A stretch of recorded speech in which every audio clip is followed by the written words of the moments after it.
नमस्कार मित्रांनो, मी doctor PM Kalyankar, अर्थशास्त्र विभाग, श्री संत सावतामाळी ग्रामीण महाविद्यालय फुलंब्री. आपल्या सर्वांचं या व्हिडिओ लेक्चरमध्ये हार्दिक स्वागत करतो. आज आपण जो टॉपिक घेणार आहोत तो टॉपिक BA प्रथम वर्ष सत्र दुसरे पेपर क्रमांक 3 पेपरचे नाव किंमत सिद्धांत, की जो अर्थशास्त्र या विषयातील हा पेपर आहे. आणि यातील पहिलं प्रकरण जे आहे ते म्हणजे उत्पादनाचे सिद्धांत. आज आपण या लेक्चरमध्ये या पहिल्या प्रकरणाचा परिचय करून घेणार आहोत. त्यातील विविध घटकांची थोडक्यात माहिती घेणार आहोत. यामधला पहिला जो मुद्दा आहे तो म्हणजे उत्पादनाचा अर्थ. उत्पादन म्हणजे काय हे विविध अर्थतज्ञांनी सांगण्याचा प्रयत्न केलेला आहे. नेमकं उत्पादन कोणासाठी करतात तर उपभोक्त्याच्या उपभोगाची गरज पूर्ण करण्यासाठी उत्पादन करणं गरजेचं असतं. काही अर्थतज्ञांच्या मते वस्तूमध्ये उपयोगितेची निर्मिती करणे म्हणजे उत्पादन, किंवा जर उपयोगिता असेल तर त्यामध्ये वाढ करणे म्हणजे उत्पादन.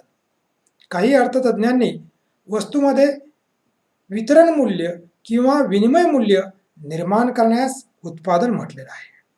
आधुनिक अर्थतज्ञांच्या मते उत्पादन घटकांच्या एकत्रित कार्याचा परिणाम म्हणजे उत्पादन.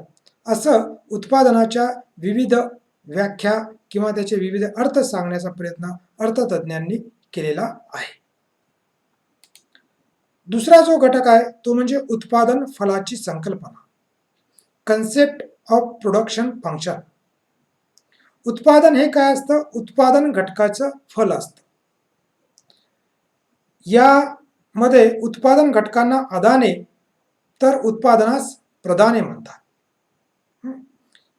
उत्पादन घटकांना इनपुट म्हणजे आदाने म्हणतात, तर उत्पादनास प्रदाने म्हणजेच आउटपुट असं म्हणतात.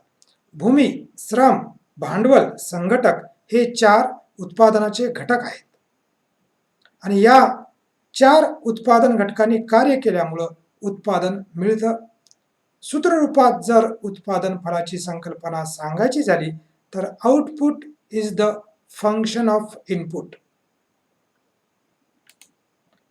आता उत्पादन फळाचे प्रकार. Types of production function. एक घटक परिवर्तन उत्पादन फल, एक घटक परिवर्तन उत्पादन फल किंवा अल्पकालीन उत्पादन फल. यालाच बदलत्या प्रमाणाचा नियम, लॉ ऑफ व्हेरिएबल प्रपोर्शन असं सुद्धा म्हणतात. हा नियम अल्पकाळास अनुभवास येतो. उत्पादनाचे काही घटक स्थिर ठेवून एका उत्पादन घटकात जर बदल केला तर त्याचा उत्पादनावर काय परिणाम होतो याचा अभ्यास बदलत्या प्रमाणाच्या नियमात केला जातो.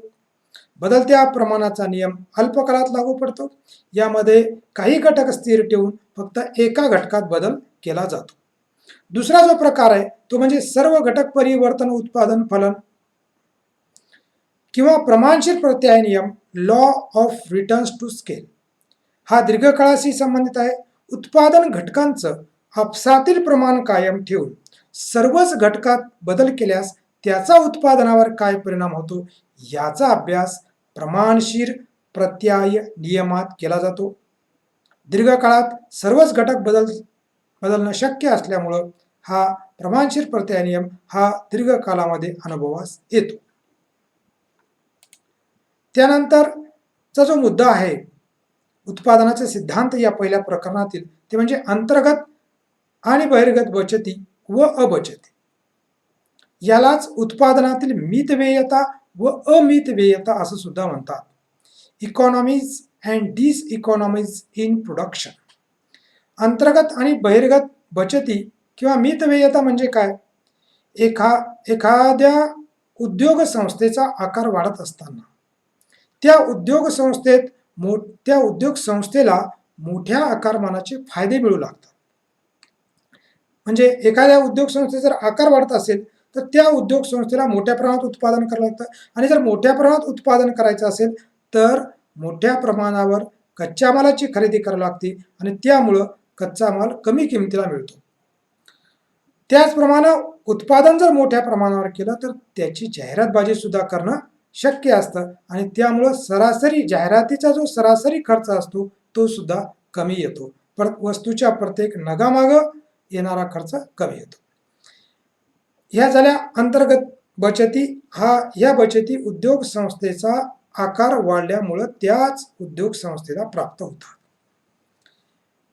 आता बहिर्गत बचती म्हणजे काय, तर एखाद्या परिसरामध्ये उद्योग संस्थेस सहाय्यभूत असणाऱ्या किंवा ठरणाऱ्या इतर संस्था व उद्योग संस्थांची निर्मिती झाल्यामुळे या बहिर्गत बदलामुळं ती जी मूळ उद्योग संस्था आहे त्या उद्योग संस्थेला फायदे होतात.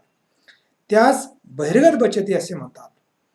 उदाहरणार्थ दळणवळणाच्या सुविधेत वाढ झाली, वित्तीय संस्थांची स्थापना होणे, इतर उपवस्तूचं उत्पादन करणाऱ्या उद्योग संस्थांची स्थापना होणे, यामुळं त्या उद्योग संस्थेला फायदा होतो.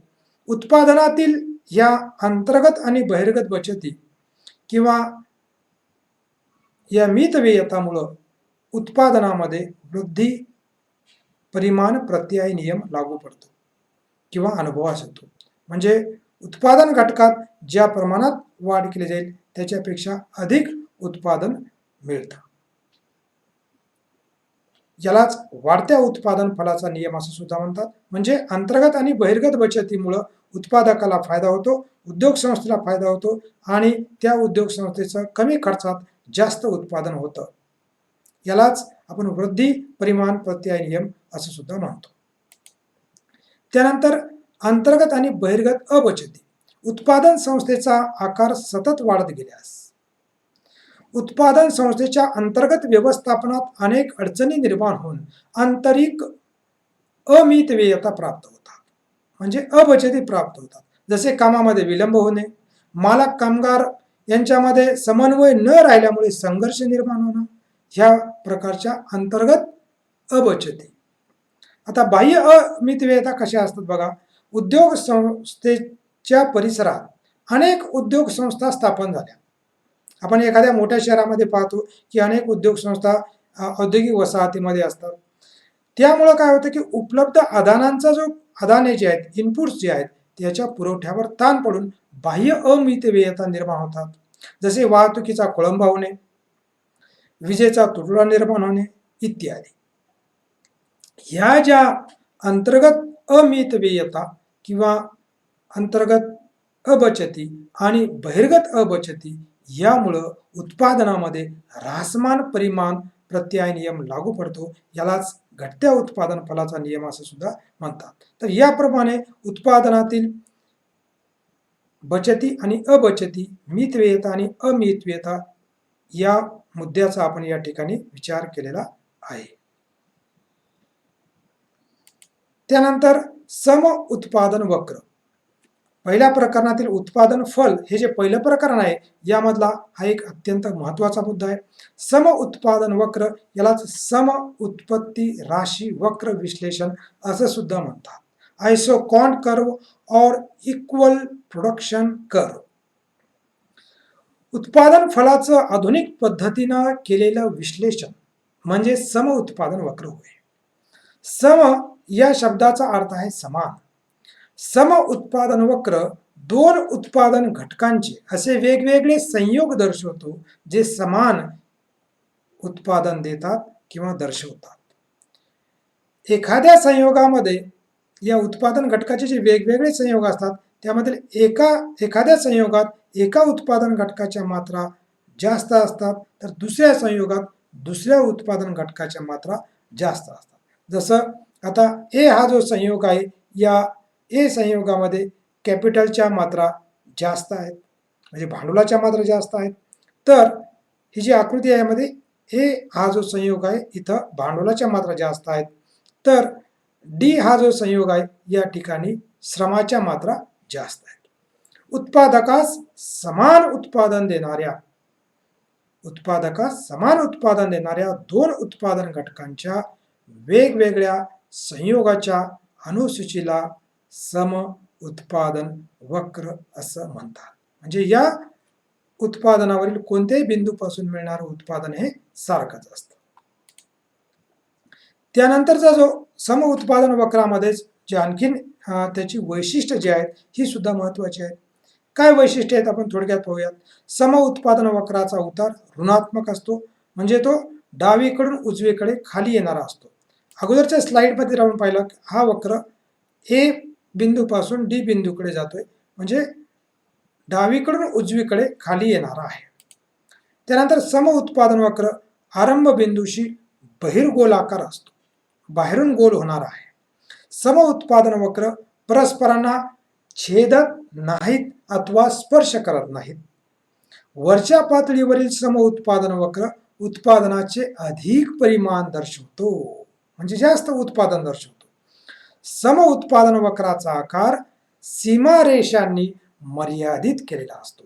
म्हणजे या आकृतीमध्ये जर आपण पाहिलं तर ह्या ज्या रिजिड लाईन्स आहेत याच्यामध्येच जे सम उत्पादन वक्राचा भाग आहे तोच किफायतशीर भाग आहे. त्याच्या बाहेर जर जाऊन उत्पादकानं उत्पादन करण्याचा प्रयत्न केला तर उत्पादकास अधिक खर्च येतो. त्यानंतरचा जो मुद्दा आहे ती म्हणजे समव्यय रेषा, आयसो कॉस्ट लाईन. सम उत्पादन वक्राशीच याचा संबंध आहे.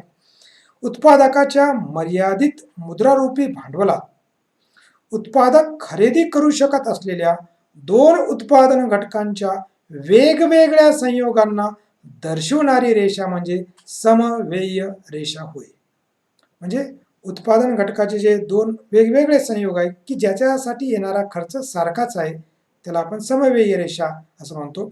उत्पादन घटकांच्या अशा वेगवेगळ्या संयोगांनी मिळून बनलेली ही रेषा असते, जे संयोग खरेदी करण्यासाठी येणारा खर्च किंवा व्यय हा सारखाच असतो.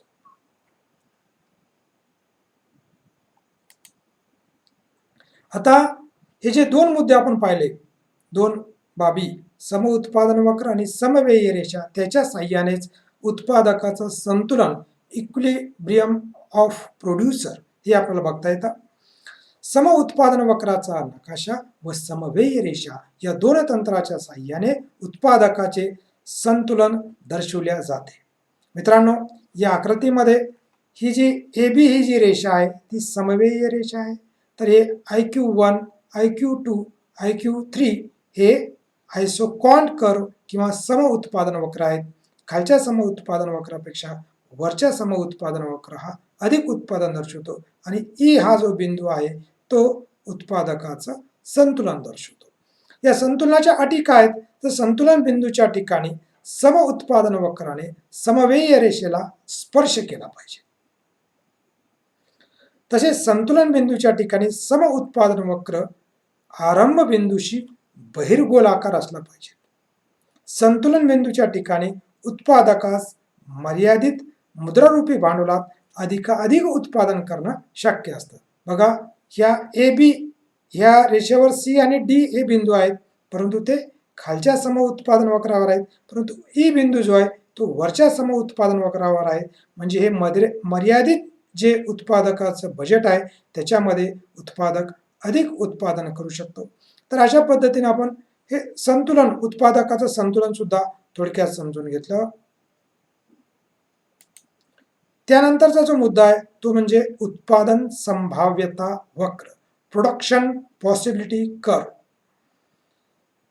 अर्थव्यवस्थेमध्ये जी उपलब्ध असलेली संसाधनं आहेत या सर्वच्या सर्व संसाधने एका विशिष्ट वस्तूच्या उत्पादनावर खर्च केली, म्हणजे जर आपण ही अर्थव्यवस्थेच्या बाबतीत संकल्पना समजून घेतली तर एखाद्या अर्थव्यवस्थेमध्ये जेवढी संसाधनं आहेत ती एखाद्या विशिष्ट वस्तूवर जर खर्च केली तर त्या वस्तूचं जास्तीत जास्त किती उत्पादन करणं शक्य आहे हा दर्शवणारा बिंदू, आणि जर ती संसाधनं दुसऱ्या वस्तूच्या उत्पादनावर खर्च केली तर जास्तीत जास्त, म्हणजे या ठिकाणी या आकृतीमध्ये Y वस्तू आणि X वस्तू अशा दोन वस्तू दर्शवलेल्या आहेत. तर जास्तीत जास्त Y वस्तूवर जर खर्च केलं तर Y वस्तूची जास्तीत जास्त किती उत्पादन करणं शक्य आहे, हे दोन संभाव्यता बिंदू जर आपण जोडले तर आपल्याला उत्पादन संभाव्यता वक्र मिळतो.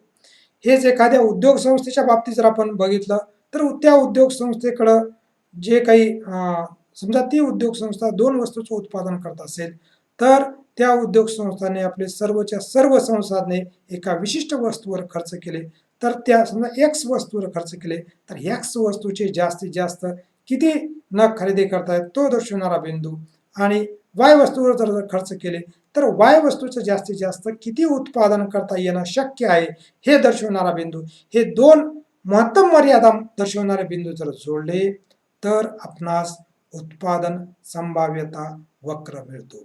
उत्पादन संभाव्यता वक्र अर्थव्यवस्थेमध्ये उपलब्ध असलेल्या संसाधनांचा महत्तम वापर करून उत्पादित करता येणारे दोन वस्तूचे वेगवेगळे संयोग दर्शवित असतो.